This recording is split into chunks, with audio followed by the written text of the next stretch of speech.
Maryland, suburban, northeast of Baltimore County. There's a lot of facts and stuff in this sort of centerfold section of it, but very quickly, shot on 16mm, 42 grand. It's a remake of the director's first movie. This is his third movie. This is 4 years later with the same cast, playing the same characters. They just changed the name. It's called The Alien Factor. Have you seen the first one? No, I saw little clips of it. And I was like,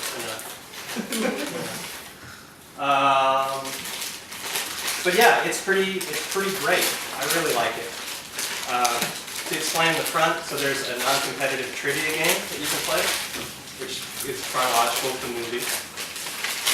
And they might seem kind of strange, the questions, like, will we get it, number 4, but it becomes apparent, like someone will say that, and then there's an answer.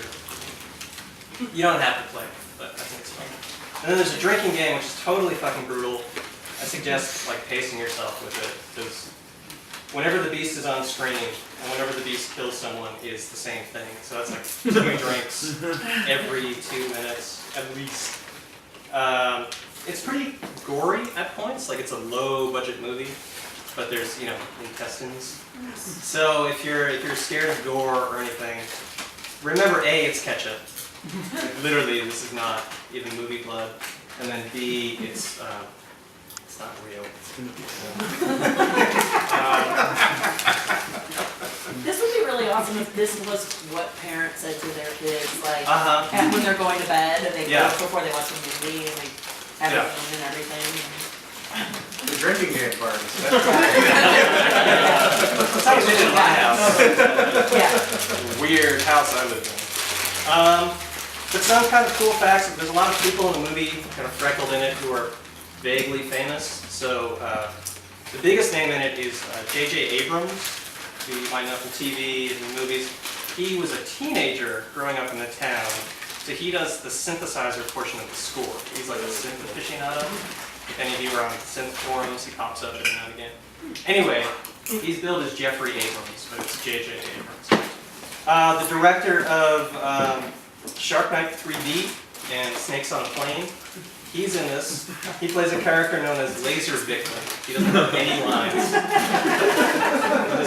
Laser? Laser Victim. You'll see. There's a laser. Big time. The 2 kids in the beginning, you'll see them right away. 2 kids are the director's son and daughter, Greg and Kim. Greg also does all the sound recording in the movie, and it's pretty clear what kind of job he does. And then Kim is a production assistant. I imagine that meant giving people something. But it's really creepy because there's like kind of aggressive naked scenes and like not really kid environments, but he puts kids in all his movies, so he's showing them the facts of life pretty early on. And then just one thing to note as well, there's an actor in it named George Stover who plays a character named Steven. He's a lab tech. He's the best. He's kind of awesome, so no real story behind that. He's just he makes it great. On the back is the guy from 30 Rock, Judah Friedlander. He grew up in the same town as Don Dohler, and so he made this Night Beast hat and put it on NBC as like in praise of Don Dohler, who no one knows who that is, but he's the director of this feature film. And I do encourage everyone to go to their local video store. This obviously is not from there. I go to Odd Obsession down the block, and they don't have this, which is kind of like a mark of pride, the stump Odd Obsession in the B-movie department. But they don't have this yet. Hopefully they will soon. But yeah, I recommend you go there and get your movies there.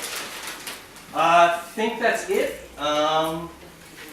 If you have any funny things to say during the movie, I strongly encourage you to heckle a lot. There's a lot of things to make fun of. And at the end, I'm going to have, there's going to be sort of a surprise game that you can win. This piece of cardboard with the Night Beast logo laser etched at it, which you can cut and then make graffiti stencils out of, or you can hang it on your wall. And then all the cutout letters are in this bag, so you can reconstitute it if you want. If you have a trash can that's almost full and like this whole, whatever, they're a combo deal, you get the both.